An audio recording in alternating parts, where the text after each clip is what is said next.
स्वागत है सभी दर्शकों का ट्रू मीडिया ज्योतिष विज्ञान में। आज हम बात कर रहे हैं कि तुलसी के बाद अगर हमारे घरों के अंदर, हिंदू परिवार के घरों के अंदर अगर कोई वृक्ष होता है जो कि घर के मुख्य द्वार पर लगाया जाता है तो वह वृक्ष है शमी वृक्ष।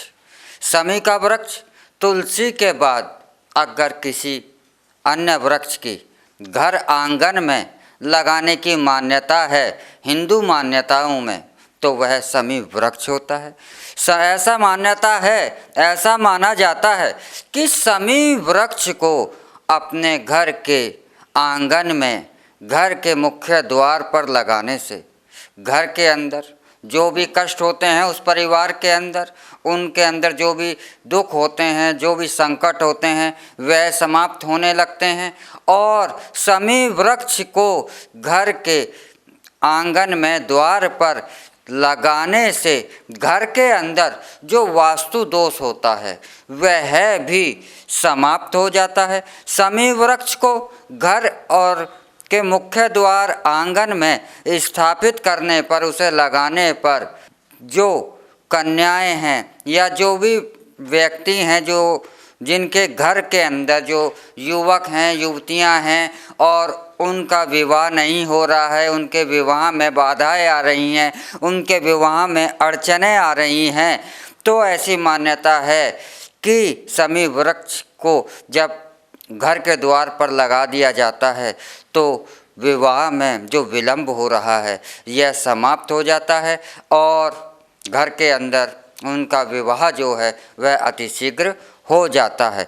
तो शमी वृक्ष की भी तुलसी की तरह ही प्रतिदिन पूजा करनी चाहिए और तुलसी के पौधे की तरह ही शमी के वृक्ष का भी, शमी के पौधे का भी ध्यान रखना चाहिए और यह भी उतना ही महत्व का पौधा माना जाता है हमारे हिंदू शास्त्रों के अंदर जितना कि तुलसी का महत्व है। और तुलसी के बाद यदि किसी पौधे को महत्व दिया जाता है तो वह शमी का वृक्ष है। तो आप यदि अपने घर के अंदर किन्हीं बाधाओं से परेशान हैं, आपके बच्चों का विवाह नहीं हो रहा है या वास्तु दोष आपके घर के अंदर है या आपके घर के अंदर धन की बरकत नहीं हो रही है, कारोबार ठीक नहीं चल रहा है, धन का प्रवाह रुक रुक कर हो रहा है, तो आप तुलसी के साथ साथ अपने घर के मुख्य द्वार पर शमी का वृक्ष अवश्य ही लगाएं और इसे बालकनी में भी लगा सकते हैं।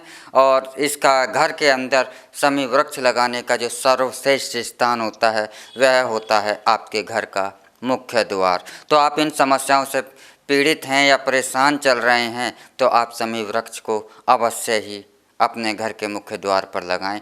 इसी के साथ हम आपसे विदा लेते हैं। अगले एपिसोड में फिर मिलेंगे एक नए विषय के साथ, एक नई जानकारी के साथ। तब तक आप हमारा ट्रू मीडिया ज्योतिष विज्ञान को लाइक, शेयर, कमेंट करना ना भूलें। हर हर महादेव। अगर आप ये वीडियो YouTube पर देख रहे हैं तो हमारे चैनल को सब्सक्राइब करें और बेल आइकन को दबाना ना भूलें। अगर आप Facebook पर ये वीडियो देख रहे हैं तो हमारे पेज को लाइक करें।